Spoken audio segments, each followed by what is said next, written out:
अस्सलाम वालेकुम नाज़रीन, तेलंगाना एक्सप्रेस में आपका इस्तकबाल है। मैं हूं सानिया। न्यूज की शुरुआत करते हैं हेडलाइंस से। कांग्रेस पार्टी का अक़लियतों के लिए डिक्लेरेशन नाक़िस। अक़लियतों से मुतालिक कांग्रेस और बीजेपी का एक ही नजरिया। अक़लियतों को बीसी तस्लीम करने पर अक़लियती खुसूसी मौक़िफ़ से होंगी महरूम। वजीर केटिया ने कांग्रेस पर की सख्त तनकीद।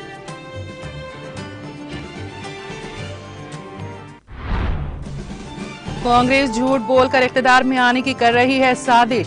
सिद्दीपेट में कांग्रेस कायदीन की बीआरएस में शमूलियत के मौके पर वजीर हरीश राव का खिताब। नरसापुर की तरक्की के लिए बीआरएस उम्मीदवार की कामयाबी जरूरी। सुनीता महेंदर रेड्डी की पर्चा नामजदगी रैली से वजीर हरीश राव का खिताब। निजामाबाद अर्बन से बीआरएस उम्मीदवार गणेश गुप्ता का पर्चा नामजदगी दाखिल। के कविता की क़यादत में सैकड़ों पार्टी कारकुनों की बाइक रैली।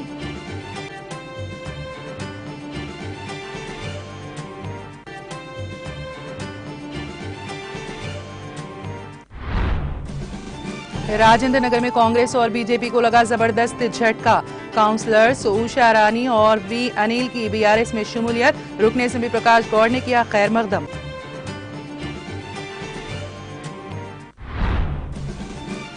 कश्मीर के कई इलाकों में एसआईए के छापे। अस्करियत पसंदी को फरोग के लिए फंडिंग के खिलाफ कार्रवाई।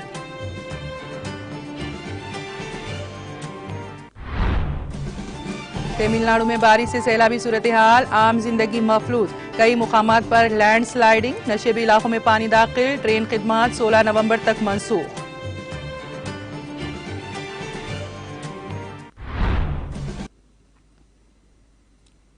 और अब खबरों की तफसील। वजीर केटिया ने कांग्रेस पार्टी के अक़लियती डिक्लेरेशन को नाक़िस करार देते हुए तनकीद की। उन्होंने शिकायत की कि गोया कांग्रेस पार्टी ने बीजेपी के नजरिए के साथ अक़लियत का ऐलान किया है। वजीर केटिया ने जुमा को तेलंगाना भवन में एक मीडिया कॉन्फ्रेंस में कांग्रेस पार्टी पर अक़लियती एलामिया के नाम पर साजिश करने का इल्जाम लगाया।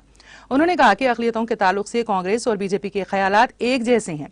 वजीर केटिया ने कांग्रेस पार्टी पर झूठे वादे करने का इल्जाम लगाया और कहा कि उसने माजी में कई बार ऐसे झूठे वादे किए हैं।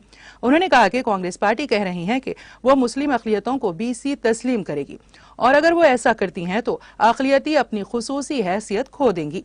उन्होंने तनकीद करते हुए कहा कि कांग्रेस पार्टी अक़लियती ऐलान के नाम पर बीसी और मुसलमानों के दरमियान दरार पैदा करने की कोशिश कर रही है और पुरअमन तेलंगाना में दरार पैदा करने की साजिश कर रही है। उन्होंने कहा कि कांग्रेस पार्टी ने 10 सालों में अक़लियतों के लिए सिर्फ 930 करोड़ रुपए दिए हैं। वहीं बीआरएस पार्टी ने पिछले 10 सालों में 10,000 करोड़ रुपए खर्च किए हैं। इस मौके पर प्रेस कॉन्फ्रेंस में वजीर दाखिला मोहम्मद महमूद अली, सुदूर नशीन मसीहुल्लाह खान, मोहम्मद सलीम, इम्तियाज इसाक, अक़लियती कायदीन मोहम्मद आजम अली, अरशद अली खान, अब्दुल्ला सुहेल, ख्वाजा मोहम्मद बदरुद्दीन, मोहम्मद शरीफुद्दीन और दीगर मौजूद थे।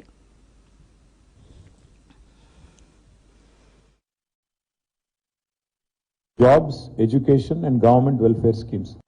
ఇది నా కవిత్వం కాదు. This is Congress parties minority declaration. ఇక్కడ కుట్ర ఏంటి అని మీరు అడగొచ్చు. కుట్ర ఏంటి అంటే రాజ్యాంగం ప్రకారమే స్పష్టంగా రాజ్యాంగమే గుర్తిస్తా ఉన్నది. ఇవాళ భారత రాజ్యాంగం ఏం చెప్తుంది అంటే మైనారిటీస్ ని కాన్స్టిట్యూషన్ ఆఫ్ ఇండియానే ముస్లిమ్స్ ని, క్రిస్టియన్స్ ని, సిఖ్స్ ని రిలీజియస్ మైనారిటీస్ గా గుర్తిస్తోంది. మతపరమైన అల్పసంఖ్యాకులుగా భారత రాజ్యాంగమే వారికి ఒక హోదా కల్పించింది, యువర్ రిలీజియస్ మైనారిటీస్ అని.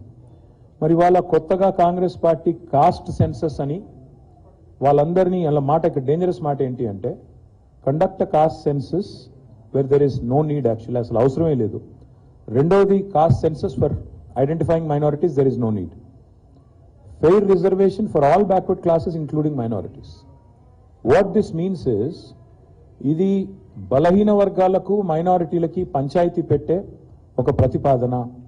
అనవసరంగా బలహీన వర్గాలని, మైనారిటీలని ఇద్దరిని కూడా నష్టపరిచే ప్రతిపాదన.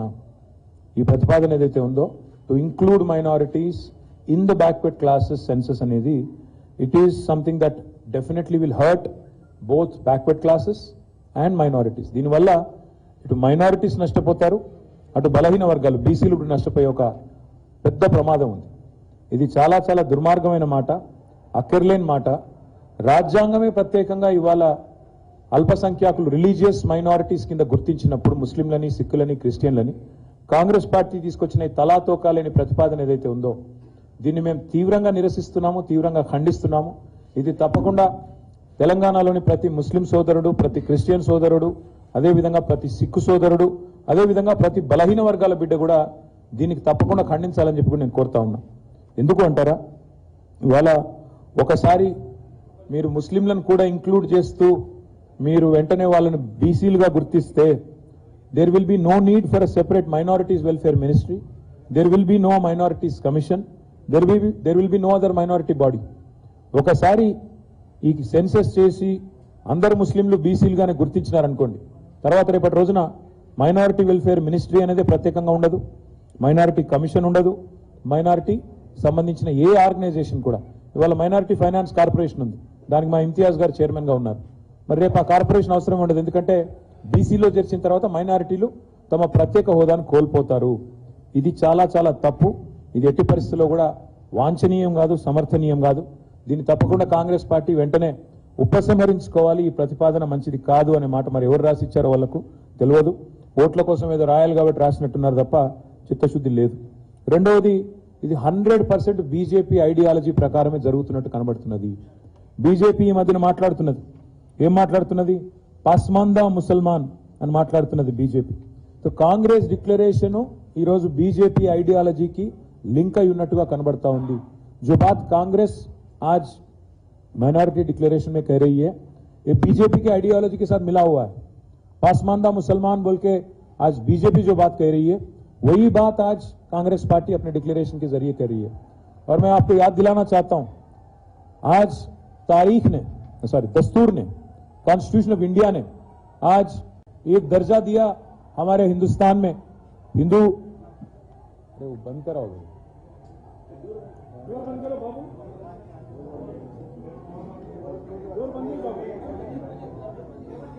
चलपति చూడమ్మా, चलपति బయట పోయి చూడు. और सभी को इंक्लूडिंग माइनॉरिटीज इसमें क्या होगा, इससे दोनों का नुकसान होगा. एक तरफ नुकसान होगा बीसीस का, दूसरे तरफ नुकसान हो जाएगा माइनॉरिटीज का. क्योंकि अगर बीसीस में आपको शामिल कर देंगे तो इससे क्या होगा, अल्टीमेटली ये होगा कि कोई अलग से माइनॉरिटी वेलफेयर डिपार्टमेंट नहीं रहता, अलग से माइनॉरिटी वेलफेयर का बजट नहीं रहता, माइनॉरिटी कमीशन नहीं रहता, और साथ ही साथ माइनॉरिटीज कॉर्पोरेशन भी सारे के सारे जब्त हो जाएंगे, सारे के सारे खत्म हो जाएंगे. ये आज कांग्रेस पार्टी का मतलब सोच है. कांग्रेस पार्टी का जो सोच है आज बीजेपी का आइडियोलॉजी से मिलता है. बीजेपी बार बार आज कह रही है पासमानदा मुसलमान, और लगता है कि कांग्रेस ने भी वही पन्ना, वही पेज आज निकाल के एक कोशिश कर रही है ताकि बैकवर्ड क्लासेस का और मुसलमानों का खास और माइनॉरिटीज का झगड़ा हो जाए. एक और मसला यह है इसमें कि एक मर्तबा, एक ही बार 2006-7 में एक बीसीई कैटेगरी क्रिएट किया गया, खास क्योंकि रिजर्वेशन देना था. बट इसका मतलब ये नहीं कि हर मुसलमान बीसीई में आता, बैकवर्ड क्लासेस में आता. ये नासमझी जो है कांग्रेस पार्टी की, ये जो मुझे नासमझी भी नहीं, ये तो मुझे लग रहा है कि कोई साजिश है दोनों के बीच में एक झगड़ा करने का. मैं इसलिए ये बात कह रहा हूं क्योंकि आज का कांग्रेस पार्टी का अध्यक्ष जो यहाँ पे है वो खुद बीजेपी से ताल्लुक रखने वाला आदमी है, आरएसएस आइडियोलॉजी में विश्वास रखने वाला आदमी है. तो इसलिए मैं कह रहा हूं ये जो डिक्लेरेशन बनाए, लगता है कि ये कांग्रेस ऑफिस में नहीं, बीजेपी के दफ्तर में बन के निकली बाहर. एक और एक बात यह है कि आज अगर एक मिनट के लिए समझिए कि कास्ट सेंसस करे आप और मिला दिए आप मुस्लिम्स को, क्रिश्चियंस को और सिख को बीसीस में, क्या होता कल?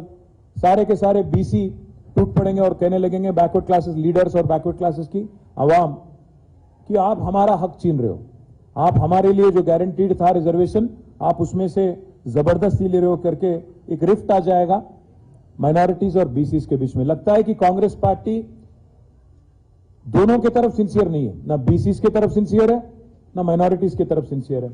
एक और एक बात है, हमें तो शक यही है कि आज कांग्रेस पार्टी जितना भी यहां पे वादा करी, अगर ट्रैक रिकॉर्ड देखेंगे आप तो इतना बदतर ट्रैक रिकॉर्ड है उनका. 2004 से लेकर 2014 तक कांग्रेस पार्टी यहां पे सत्ता में थी, यूनाइटेड आंध्र प्रदेश में, मुत्तहिदा आंध्र प्रदेश में. इसमें अगर उनका बजट आप देखेंगे 2004 और 5 में बजट था माइनॉरिटी वेलफेयर का 39 करोड़, जिसमें से 42% तेलंगाना का शेयर है। मतलब आप कम से कम 16-17 करोड़ था 2004-5 में। और आखिरी में 2004-5 से लेके 13-14 तक अगर आप देखेंगे आखिरी बजट था 509 करोड़ खर्चा किया गया, 509 करोड़ कुल मिला के पूरे मुत्तहिदा आंध्र प्रदेश में 23 जिलाओं के लिए, 23 अजलाओं के लिए। अगर इसमें से अगर 42% आप लेंगे तो आप 200 करोड़ के आसपास भी नहीं है। कुल मिला के 10 सालों में 2004 से लेकर 14 तक 10 सालों में कांग्रेस पार्टी ने माइनॉरिटी वेलफेयर के लिए तेलंगाना में खर्चा किया 900 करोड़, 930 करोड़, 930 करोड़, 930 करोड़। जबकि तेलंगाना की रियासत बनी और केसीआर साहब का सदारत में यहां गवर्नमेंट बनी तो 2014 से लेकर आज तक 2023 तक इन 10 सालों का बजट अगर आप लेंगे कुल मिला के हमने खर्च किया 10,140 करोड़। कहां 900 करोड़, 930 करोड़, कहां 10,140 करोड़। ये मैं आपके लिए दे देता हूं, आप जरूर देख सकते हैं आप सभी लोग। అంటే 10 సంవత్సరాల్లో కాంగ్రెస్ పార్టీ, కాంగ్రెస్ ప్రభుత్వం ఇక్కడ ఉమ్మడి ఆంధ్రప్రదేశ్లో మైనారిటీ వెల్ఫేర్ కు ఖర్చు పెట్టింది మొత్తం 930 కోట్లయితే తెలంగాణ వచ్చిన తర్వాత తెలంగాణ ప్రభుత్వం ఖర్చు పెట్టింది 10,139 కోట్ల 11 లక్షల రూపాయలు. అంటే వాళ్ళ పెట్టిన దాని మీద చూస్తే దాదాపు 11 రెట్లు ఎక్కువ ఖర్చు పెట్టింది తెలంగాణ ప్రభుత్వం. అది మాత్రమే కాదు, ఒకటి చెప్పారు, ఏమన్నారు, ఒక ఫ్యామిలీకి ఒకటే టికెట్ అన్నారు, నిలబెట్టుకున్నారా?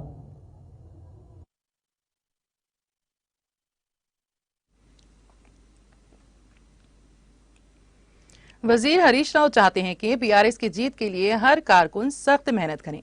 उन्होंने कहा कि अगर सुनीता महेंदर रेड्डी जीत जाते हैं तो नरसापुर को तमाम इलाकों में तरक्की दी जाएगी। वजीर ने नरसापुर बीआरएस एमएलए की नामजदगी रैली में शिरकत की और तकरीर की। सीएम केसीआर ने अपना वादा पूरा किया। उन्होंने देखा कि फलाह बहबूद के फल सब में तकसीम किए गए हैं। उन्होंने कहा कि कांग्रेस को 11 बार मौका मिला तो कुछ नहीं किया गया। वजीर हरीश राव ने कहा कि बीजेपी को सिर्फ 1 सीट मिली और इस बार जमानत भी नहीं मिलेगी। अगर बीजेपी ढल जाती है और कांग्रेस रन आउट होती है तो केसीआर सेंचुरी स्कोर करेंगे। उन्होंने कहा कि रियासत में जीतने वाली पार्टी बीआरएस पार्टी है, अगर दूसरी पार्टियां जीत जाएंगी तो तरक्की नहीं होगी। कांग्रेस के उम्मीदवार का अभी तक ऐलान नहीं किया गया है। उन्होंने वादा किया कि सुनीता रेड्डी को एमएलए और मदन रेड्डी को एमपी बनाए। उन्होंने कहा कि मदन रेड्डी ने सीएम केसीआर के साथ मिलकर तरक्की की है, अगर वो जीत जाते हैं तो वो तरक्की के लिए मिलकर काम करेंगे। वजीर हरीश राव ने कहा कि केसीआर ने नरसापुर की तरक्की के लिए 65 करोड़ रुपए मंजूर किए हैं।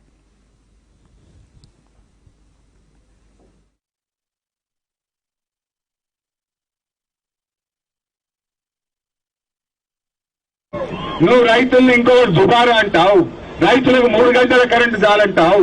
ఇసంటి వాళ్ళ గుణపాఠం చెప్పాలా వద్దా? ఇలా కేసీఆర్ రైతే రాజన్నడు, రైతులు రాజు చేసిండు కేసీఆర్. రైతు బంధు ఇచ్చిండు, రైతు బీమా ఇచ్చిండు, ఎరువులు ఇచ్చిండు. ఇవాళ కాళేశ్వరం నీళ్లు వచ్చి మన మంజీరా నదిలో ఎండాకాలంలో కూడా నీళ్లు ఇచ్చి చూపించిండు. గా నీళ్లు రాకపోతే, మన హల్దీలో నీళ్లు రాకపోతే ఎన్ని పంటలు ఎండిపోగా ఎల్దుర్తిలా. ఇవాళ ఎల్దుర్తిలా ఒక్క ఎకరనైనా ఎండుతున్నదా? ఎక్కడన్నా మా వెల్దుర్తి రైతులు, మా మాసాయిపేట రైతులు గట్టిగా సీటి కొడితే అక్కడ కొండపోచమ్మ గేటు లాగడితే నీళ్లు వస్తూనే ఉన్నాయి. అప్పుడు ధర్నాలు చేసినా కరెంట్ రాపోవు, రోడెక్కినా నీళ్లు రాకపోవు. ఇప్పుడు వెల్దుర్తి రైతులు ఒక్క సీటి కొడితే పైన కొండపోచమ్మ గేటు లావచ్చుండే నీళ్లు బుడబుడబుడ గోదావరి నీళ్లు రానేబట్టే. అరే కలగన్నామే మనం, గా ఎండాకాలంలో గా హల్దీలో నీళ్లు వస్తాయని కలలనన్న కన్నమా? మన బ్రహ్మం గారు రాసిన కాలజ్ఞానంలో ఉన్నదా అది? అరే ఎండాకాలంలో హల్దీ వార్తలని బ్రహ్మం గారి కాలజ్ఞానంలో లేదు, కానీ కేసీఆర్ గారి పనితనంలో ఉన్నది అని చెప్పి నేను గుర్తు చేస్తా ఉన్నా. ఎట్లయితే రేపు హల్దీలో వారిచ్చినామో ఇప్పుడు ఆ టనల్ దగ్గర పడ్డది. మల్లన్న సాగర్ నుంచి నర్సాపూర్ కు మీరు సునీతమ్మని గెలిపియండి, ప్రతి ఎకరానికి గోదావరి నీళ్లు తెచ్చి పారిస్తామని చెప్పి మనం చేస్తా ఉన్నాం. దగ్గరికి వచ్చింది పనిగా. మదన్ అంకుల్ చాలా శ్రద్ధతో పని చేపించిండు. ఇక ఒక చారణ మందం పని ఉన్నది. ఆయన టనల్ అయిపోతే మీ ఊర్లలో ఉండే ప్రతి చెరువు ఎండాకాలంలో కూడా కాళేశ్వరం నీళ్లతో మా తల్లు దుంకించుకుందామని చెప్పి మనం చేస్తా ఉన్నాం. ఈ పని కేటీఆర్తోనైతుంది. ఇవాళ అనేక మంచి కార్యక్రమాలు పెట్టుకున్నాం మనం. ఇంకో మంచిది, మా ఎస్సీలది, మా ఎస్టీలకు, మన బీసీలకు ఇచ్చిన అసైన్డ్ భూములను పట్టా భూములుగా మార్చి మీ హక్కులు కల్పించబోతా ఉన్నాం. ఇది కూడా అందరికీ చెప్పాలి. ఎస్సీ, ఎస్టీ, బీసీల అసైన్డ్ భూములకు పట్టా హోదా ఇస్తాం. మీరే ఆ భూములకు ఓనర్లు అయిపోతారు. అంబులెన్స్ తోవింది బిడ్డ, పోలీస్ మిత్రులు కొంచెం కోఆర్డినేట్ చేసి అంబులెన్స్ తోవింది. ఇకపోతే కేసీఆర్ బీమా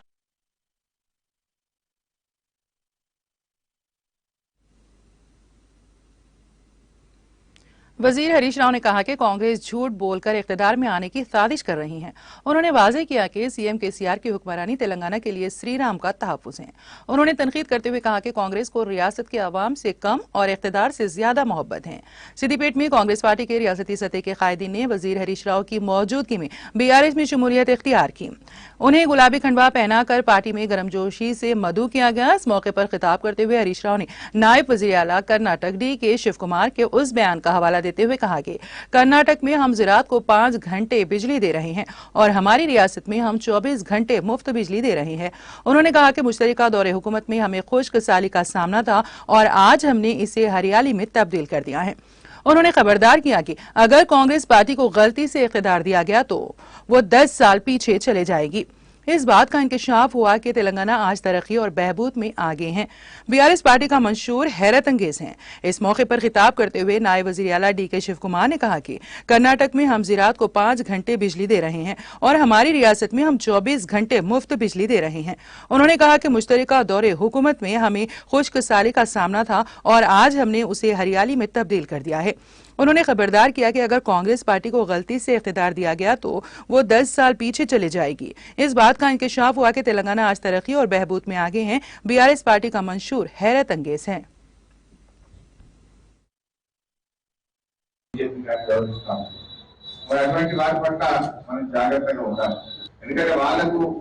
ఈ రాష్ట్రం మీద ప్రేమ తక్కువ, అధికారం మీద యావ ఎక్కువ.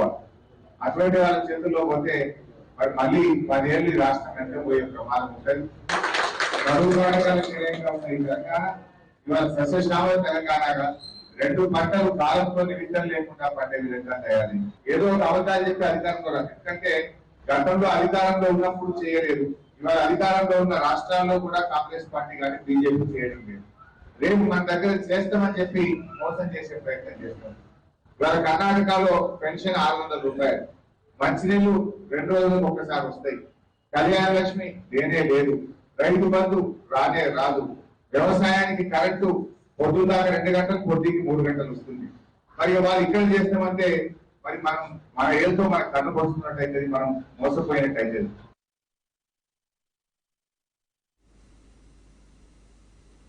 बीआरएस रुकन कौंसिल के कविता जो निजामाबाद अर्बन में पार्टी उम्मीदवार गणेश गुप्ता की इंतखाबी मुहिम में सरगर्मी के साथ हिस्सा ले रही हैं।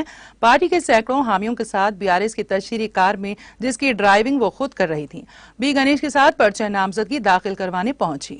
बी गणेश ने के कविता की मौजूदगी में अपना पर्चा नामजदगी दाखिल किया।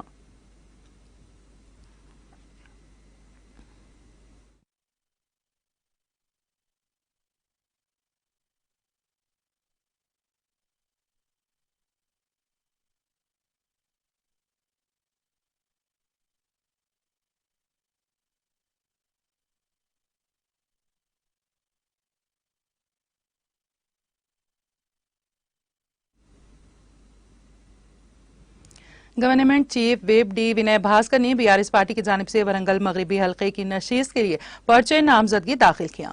रिटर्निंग ऑफिसर एल रमेश पर्चे नामजदगी पेश किया। विनय भास्कर बीआरएस सरबराह केसीआर के आशीर्वाद से एक बार फिर बीआरएस उम्मीदवार के तौर पर मुकाबला कर रहे हैं।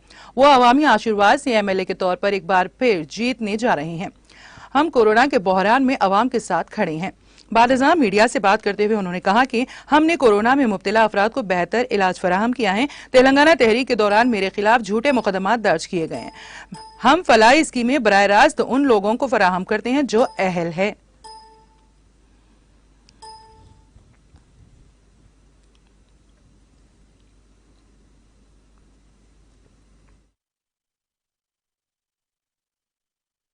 ప్రవేశాలు దొరకడం జరిగింది. ఇదంతా కూడా కేవలం ఈ ప్రభుత్వం ద్వారా మరి వారు ప్రవేశపెట్టిన సంక్షేమ అభివృద్ధి కార్యక్రమం ఫలాలే నేను ఒక కుటుంబ సభ్యునిగా ఈ వర్గాలకు అందించడం జరిగింది. ఇది నాకు తృప్తినిచ్చింది. అందుకే ఈరోజు మరొక్కసారి మా ప్రజలను విజ్ఞప్తి చేస్తున్నా. ఈరోజు మీ ముందు ఉన్నది ఒక తెలంగాణ సాధించినట్టు ఒక ఉద్యమకారునిగా, ఉద్యమ సమయంలో జైలుకు పోయినటువంటి వ్యక్తిగా, ఉద్యమ సమయంలో ఆనాటి ప్రభుత్వాలు నాపైన అక్రమ కేసులు పెట్టినటువంటి వ్యక్తిగా, ఒక ఉద్యమకారునిగా మీ ముందుకు వస్తున్నాను. నా ప్రత్యర్థులు ఉద్యమకారుల కాలంలో మరి ఉద్యమ సమయంలో మైబాద్లో తుపాకులు కాల్చినటువంటి కాల్పులు జరిపినటువంటి నా ప్రత్యర్థులు ఉన్నారు. జాగ్రత్త దయచి మరి వారి అరాచక పాలన మరి ఇక్కడ మైబాద్నే కాదు, ఉద్యమ సమయంలో కాదు, ఇక్కడ కూడా ఈ నగరంలో పైన మరి యుద్ధాలను చూస్తున్నారు. దయచేసి ప్రజలకు అందరూ కూడా విజ్ఞప్తి చేస్తున్నారు. అటువంటి ఉద్యమకారుల పైన తుపాకులు మోత మోగించినటువంటి నాయకులను దయచేసి మీ గల్లీలను రానియకండి, మీ దరిదాపులను కూడా రానియకండి. ఈ సందర్భంగా మా పార్టీ మరి ఒక కుటుంబం లాగా మా అందరినీ, మా శ్రేణులందరినీ కూడా మరి కాపాడుకుంటూ ముందుకు పోతుంది. అదేవిధంగా కేంద్రంలో ఉన్నటువంటి బీజేపీ ప్రభుత్వం ప్రజా వ్యతిరేకలతో మరి అనేక నిత్యావసర వస్తువులకు ధరలు కూడా ఆకాశమంతా ధరలు పెంచి ఈరోజు మరి సామాన్యులు కూడా బాగానే విధంగా చేస్తున్నటువంటి ప్రత్యర్థి పార్టీ. కాబట్టి మీ అందరికి కూడా, నా ప్రజలందరికీ కూడా విజ్ఞప్తి చేస్తున్నాం, ఓటర్లందరూ కూడా విజ్ఞప్తి చేస్తున్నాం. గతంలో మీలో ఒకటిగా, మీ కుటుంబ సభ్యునిగా, ఒక అన్నగా, ఒక తమ్మునిగా, ఒక కొడుకుగా మీలో ఉన్నాను. రాబోయే రోజులలో కూడా మీ అందరి ఆశీర్వాదంతో మరి మా కార్యకర్తలు, మా గులాబీ సైన్యం, గులాబీ కుటుంబ సభ్యుల కష్టంతో మరొకసారి గెలిచిన తర్వాత ఇటు పార్టీ శ్రేణులను కంటికి రెప్పలా కాపాడుతూ మరోసారి ప్రజలకు నీతి, నిజాయితీ, నిబద్ధతతోని, అంకిత భావంతో राजेंद्र नगर में कांग्रेस और बीजेपी पार्टियों को उस वक्त बड़ा झटका लगा जब नारसिंगी म्यूनिसिपैलिटी और मणिकोंडा म्यूनिसिपैलिटी से ताल्लुक रखने वाले काउंसलरों ने बीआरएस पार्टी में शमूलियत इख्तियार की। बताया जाता है कि नारसिंगी म्यूनिसिपैलिटी के तहत 17वें वार्ड के कांग्रेस पार्टी काउंसलर उषा रानी ने अपने 200 हामियों के साथ बीआरएस पार्टी में शमूलियत इख्तियार की। इसी तरह मणिकोंडा म्यूनिसिपैलिटी के तहत चित्रापुरी कॉलोनी फर्स्ट वार्ड के BJP party councillor V Anil ने 300 हामियों के साथ बीआरएस पार्टी में शमूलियत इख्तियार की। राजेंद्र नगर कांग्रेस और बीजेपी पार्टी से ताल्लुक रखने वाले पार्टी कारकुन बड़े पैमाने पर बीआरएस पार्टी में शामिल हो रहे हैं। रुकने असेंबली प्रकाश गौड़ की क़यादत में दोनों काउंसलर्स ने बीआरएस में शमूलियत इख्तियार की। प्रकाश गौड़ ने इस यकीन का इजहार किया कि वजीर आला केसीआर रियासत तेलंगाना में तीसरी बार हुकूमत बनाएंगे और राजेंद्र नगर हल्के में बीआरएस पार्टी जीत जाएगी। प्रकाश गौड़ ने दोनों काउंसलर्स और उनके हामियों का इस्तकबाल करते हुए उन्हें पार्टी खंडवा पहनाया और उनकी शमूलियत का खैर मकदम किया।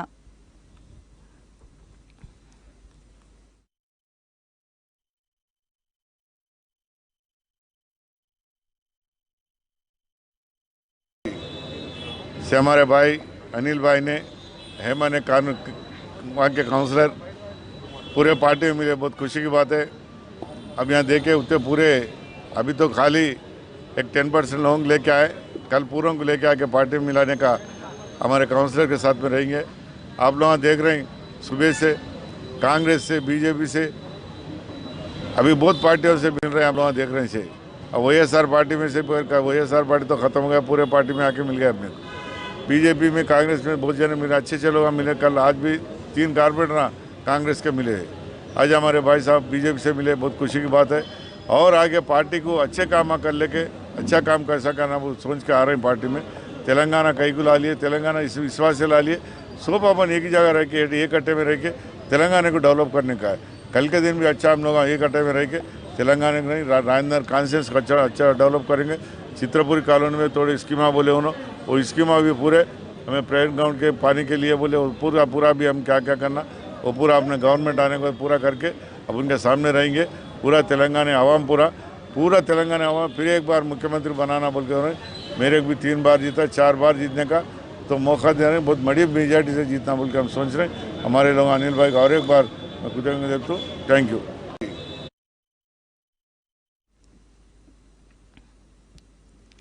शहर भैंसा मुस्तकिल में टाउन सदर बीआरएस पार्टी फारूक अहमद सिद्दीकी की क़यादत में सीनियर कायदीन व कारकुनान ने मुख्तलिफ मोहल्ला जात में घर घर पहुंचते हुए बीआरएस पार्टी के उम्मीदवार जे विठल रेड्डी की इंतखाबी मुहिम की शुरुआत की।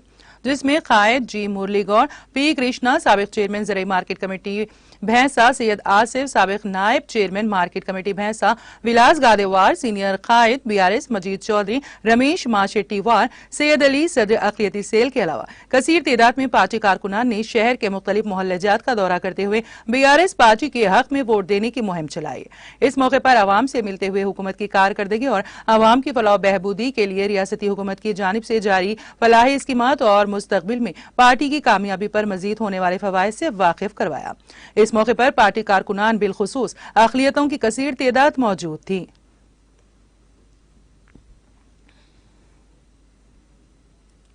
हल्का असम्बली चंद्रायन गुट्टा में मुतालिका रुकन असम्बली व मजलिसी उम्मीदवार अकबरुद्दीन ओवैसी जहां इंतखाबी मुहिम में मसरूफ हैं, वहीं सदर मजलिस बैरिस्टर असदुद्दीन ओवैसी ने चंद्रायन गुट्टा के उप्पुगुड़ा में उम्मीदवार अकबरुद्दीन ओवैसी के हक में इंतखाबी मुहिम चलाई और घर घर दौरा करते हुए अकबर ओवैसी के हक में वोट के इस्तेमाल की अपील की है। इस मौके पर मजलिस के इब्तिदाई सुदूर व मोतमदीन व सरगर्म कारकुनान बशमूल उप्पुगुड़ा कॉर्पोरेटर फहाद बिन अब्दाद, साबिक corporator Samad bin Abdad, Riyasat Nagar corporator Mirza Salim Baig, Lalitabagh corporator Azam Sharif, Kanchanbagh corporator Abdul Rahman Shah, Jangammir corporator Abdul Rahman के अलावा दीगर मौजूद थे। जगह जगह अकबरुद्दीन ओवैसी का आवाम की जानिब से खैर मकदम किया गया।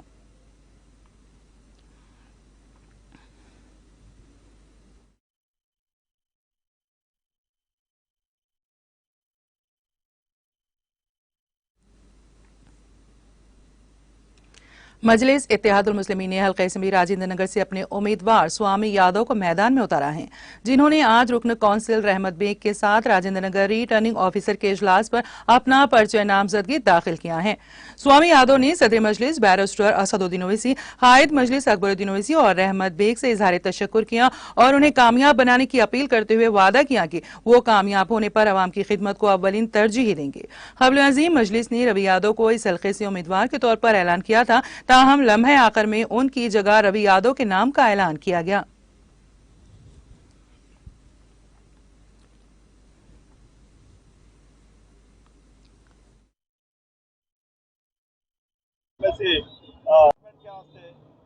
पार्टी आगे बढ़ के मैं उम्मीदवार बनाए MP साहब का और अकबर साहब का दिल की गहराई से शुक्रिया अदा करता हूँ। वैसे हमारा MLC साहब का भी मैं शुक्रिया अदा करता हूँ और इनके साथ में MP साहब के, अकबर साहब के, रहमान साहब के साथ में राजेंद्र खाते से में जितना भी डेवलपमेंट काम है वो कामों के लिए आए आज, इसलिए हम कहने खैर बिल्कुल जितना भी काम डेवलपमेंट कामों के तहत जाते हैं MIM पार्टी, आप इसके लिए आज उम्मीदवार बनाए, शुक्रिया बताओ।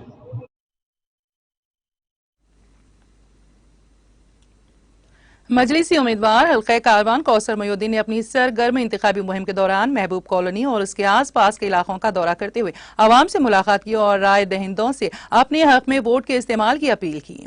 जगह जगह आवाम ने उनका खैर मकदम किया। इस मौके पर सुदूर व मोतमदीन व सरगर्म कारकुनान मजलिस के अलावा कॉरपोरेटर्स भी मौजूद थे।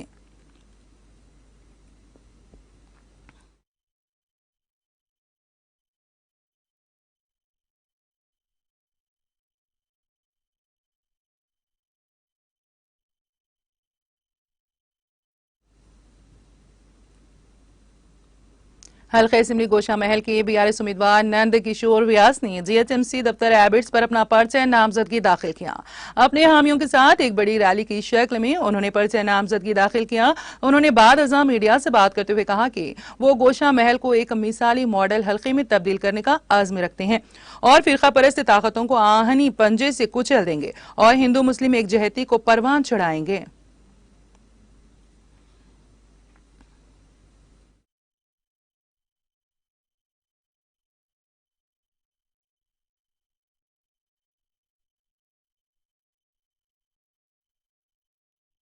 गोशा महल हल्के से मैंने अपना उम्मीदवारी का पर्चा भरा। BRS पार्टी के उम्मीदवार के तौर पर मैं जनता से विनती करता हूं, आप एक बार मुझे मौका दे।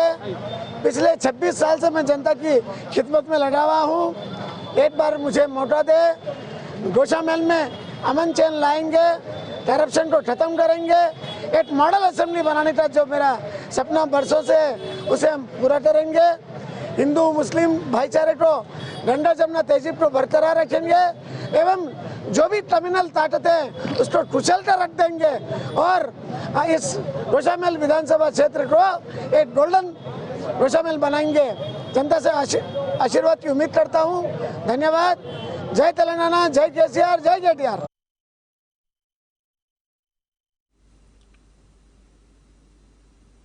जुमा को पर्चे नामजदगियों के अदखाल का आखिरी दिन था। चुनाचे जोक्कल असेंबली हल्के के लिए उम्मीदवारों ने आखिरी दिन बड़ी तादाद में नामजदगियां दाखिल की। अहम पार्टियों की तरफ से बीआरएस में मौजूदा एमएलए हनुमंत शिंदे, कांग्रेस से तोट्टा लक्ष्मीकांत राव, बीजेपी से अरुणा तारा के साथ बीएसपी, बीसीवाईएम, धर्म समाज और दीगर ने नामजदगियां दाखिल की।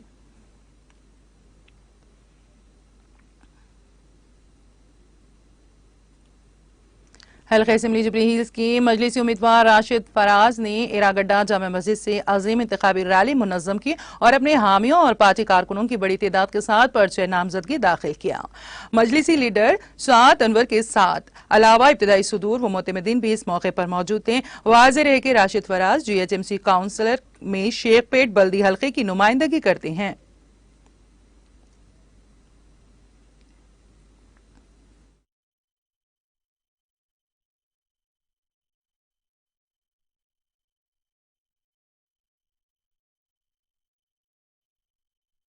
बिस्मिल्लाहिर्रहमानिर्रहीम। Mohammed Naseeruddin, senior MIM, Jubilee हल्का है, इरागड्डा सुल्तान। अल्हम्दुलिल्लाह आज मजलिस इत्तेहादुल मुस्लिमीन के उम्मीदवार जनाब शेख राशिद फराज साहब, कॉरपोरेटर शेखपेट, आज अपना नॉमिनेशन रैली गई इरागड्डा जामिया मस्जिद से। अल्हम्दुलिल्लाह अज़ीमुश्शान पैमाने पर गई।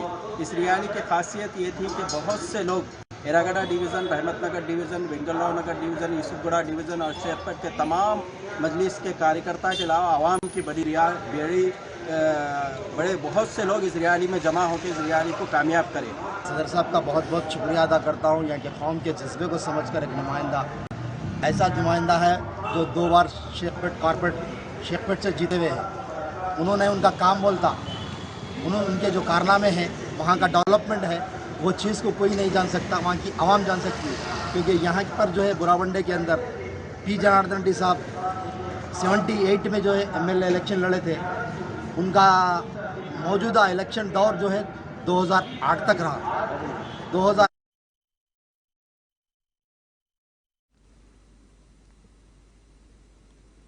सनत नगर के उम्मीदवार और वजीर तलासानी श्रीनिवास यादव ने वाजे किया कि बीआरएस हुकूमत रियासत में दोबारा इख्तिदार में आएगी, चाहे कोई कुछ कहे, और तरक्की और फलाही प्रोग्राम मामूल के मुताबिक जारी रहेंगे। इन ख्यालात का इजहार उन्होंने जुमा को अपनी रिहाइशगाह वेस्ट मारेटपल्ली में हल्के के ईसाई और मुस्लिम अक़लियतों के नुमाइंदों से एक इजलास के दौरान किया। उन्होंने कहा कि चीफ मिनिस्टर केसीआर की क़यादत में तेलंगाना रियासत की तश्कील के बाद कई तरक्याती इक़दामात अंजाम दिए गए। उन्होंने कहा कि डबल बेडरूम मकानात, दलित बंधु और बीसी बंधु स्कीमों की तामीर के तहत बहुत से मुस्तहिक लोगों को फायदा पहुंचा है और बाकी भी हुकूमत बनने के बाद फराहम किया जाएगा। उन्होंने कहा कि हल्के के अवाम के आशीर्वाद से वो तीसरी बार भारी अक्सरियत से कामयाब होकर हैट्रिक करेंगे। उन्होंने कहा कि वो हल्के के अवाम के मसाइल और किए जाने वाले तरक्याती कामों का मुकम्मल इदराक रखते हैं।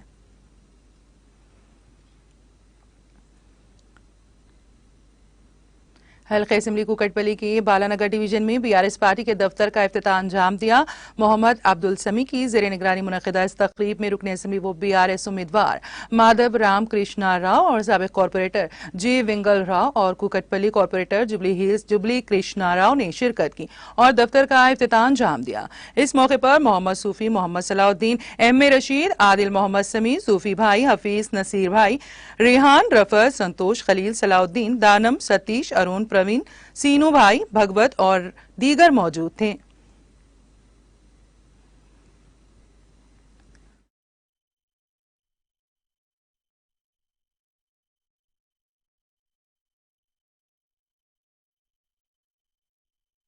बालानगर मैं जो है सो कांग्रेस में डिस्ट्रिक्ट जनरल सेक्रेटरी था मिचल मलकाजगिरी से। पार्टी रिज़ाइन करके बीआरएस पार्टी में ज्वाइन हुआ। वजह यह है कि कांग्रेस में अब माइनॉरिटी की वैल्यू नहीं रही है। पहले के सर की कांग्रेस नहीं है, अब पूरी कांग्रेस में आरएसएस की पॉलिसी आ चुकी है।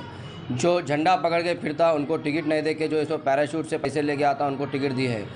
और यहाँ पे मैं ऑफ़िस ओपन करा हूँ और ये ऑफ़िस ओपनिंग में जो है सो हमारे कुकटपल्ली के जनाब माधवन कृष्णा राव साहब, वेंगल राव साहब और जो है सो जूपल्ली साहब और नसीर भाई, सूफ़ी भाई, दानम शतीफ़ साहब, खलील भाई और तमाम जितने भी मेरे दोस्तां हैं और बाननगर डिवीज़न के जितने भी लोग हैं पूरे शिरकत करे हैं।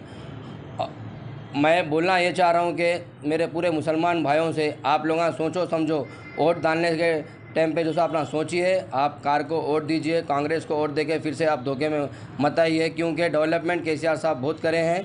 और कुगटपल्ली में जो है सो हमारे कृष्णौरा साहब ये ब्रिज का काम, दिलखुश नगर में रोड का काम और काफ़ी डेवलपमेंट करे हैं।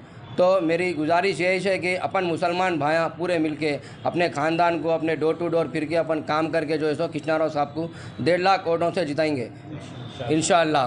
जय तेलंगाना, जय केसीआर, जय केटीआर, जय।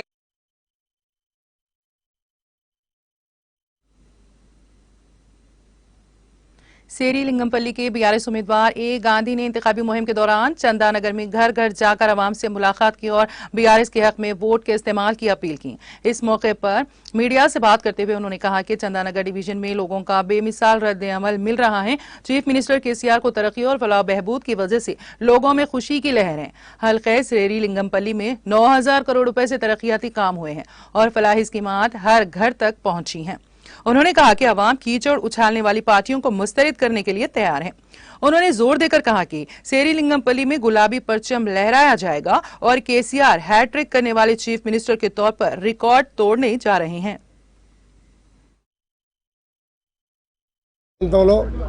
అనేక పనులు చేసి మన్ననలు పొంది వాళ్ళు ఓటు అడగడానికి ఇంటింటికి వెళ్తున్నప్పుడు వారి స్పందన చూస్తే అపూర్వ స్పందన, పెద్ద మనసుతో ఆశీర్వదించే కార్యక్రమం కూడా జరుగుతూ ఉంది.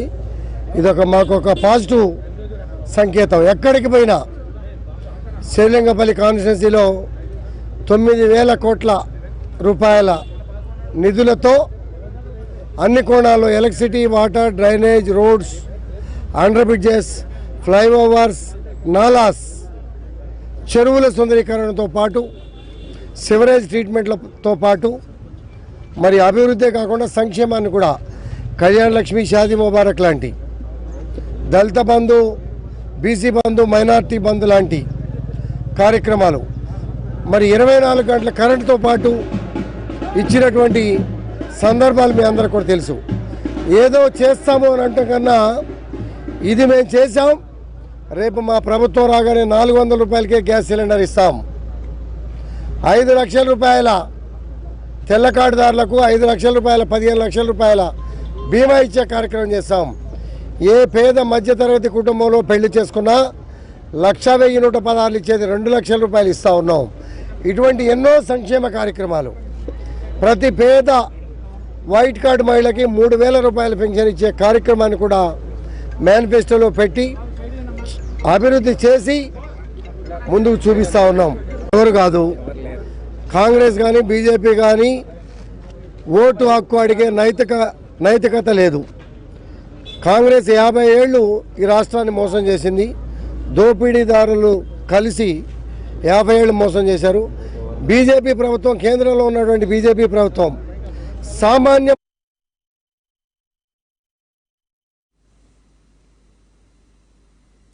टीएनजीओ की एग्जीक्यूटिव कमेटी का इजलास टीएनजीओ दफ्तर में मुनक़द हुआ, जिसमें 60 डिपार्टमेंट्स के ऑफिसर्स और टीएनजीओ के सदर एग्जीक्यूटिव मेंबरान ने शिरकत की और मुख्तलिफ मसाइल पर तबादला ख्याल किया जो मुलाजिमीन को दरपेश थे, जिसमें सदर यूनियन ने उन्हें सदर की हैसियत से यकीन दहानी कराई कि यूनियनान के मसाइल पर गौर करेंगे, मुतालिका ऑफिसर्स के साथ बात की जाएगी। टीएनजीओ के मेंबरान ने सिटी सदर पर दबाव डाला है कि वो मरकजी यूनियन के मुस्तकिल इंतखाबात के लिए सरकारी मुलाजिमीन की मदद करें और उनके मसाइल को हल करें।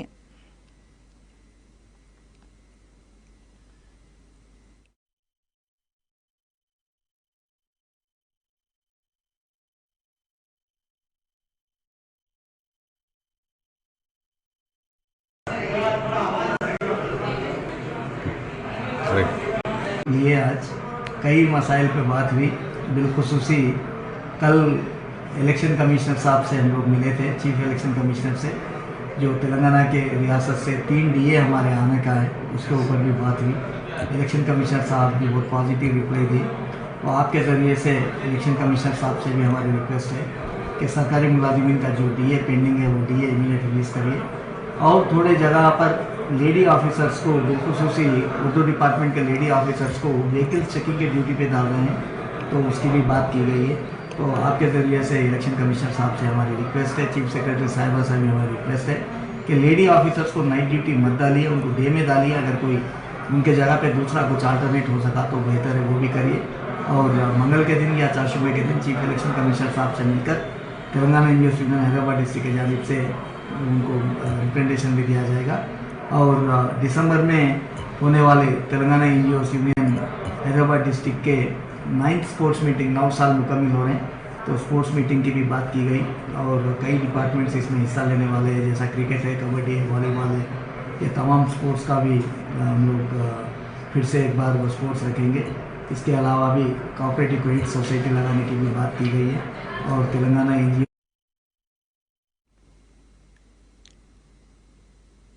बीआरएस एमएलए जे सुरेंद्र ने जुमा को कामारेड्डी जिले के एलारेड्डी हलके में पर्चे नामजदगी दाखिल किया। बीआरएस उम्मीदवार ने नामजदगी दाखिल करने से कबल अंबेडकर के मुजस्समे पर फूल चढ़ाए और रिटर्निंग ऑफिसर के इजलास पर पर्चे नामजदगी जमा कराया। इस मौके पर खिताब करते हुए एमएलए सुरेंद्र ने कहा कि एलारेड्डी रियासत तेलंगाना की तरक्की में पेश है।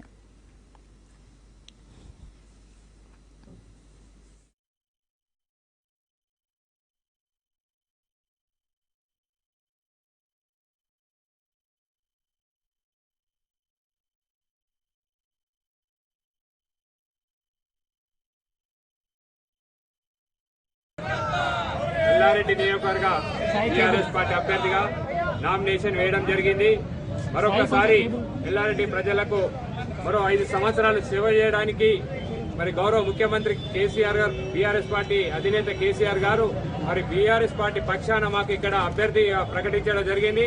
మరి ఎల్లారెడ్డి ప్రజలందరూ కూడా పేరు పేరున ధన్యవాదాలు। గతంలో 2018 జరిగిన సార్వత్రిక ఎన్నికల్లో భారీ మెజార్టీతో గెలిపించిండ్రు। గెలిపించిన తర్వాత 5 సంవత్సరాలు ఎల్లారెడ్డిలో ఉండి మరి ఎల్లారెడ్డి ప్రజలకు సేవ చేయడం జరిగింది। మరి మరొకసారి ఎల్లారెడ్డి ప్రజలకు మరొకసారి సేవ చేసే అవకాశాన్ని కలిగిస్తారని ఎల్లారెడ్డి ప్రజలందరికీ పేరు పేరున ధన్యవాదాలు కోరుకుంటా ఉన్నాను।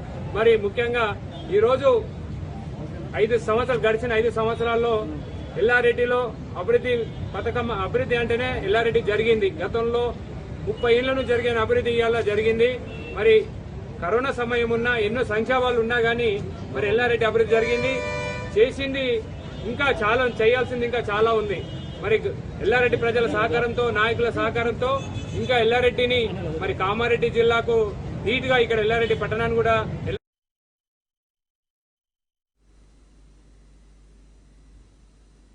तेलंगाना एक्सप्रेस में अब वक्त हुआ एक ब्रेक का। ब्रेक के बाद भी खबरों का सिलसिला जारी रहेगा।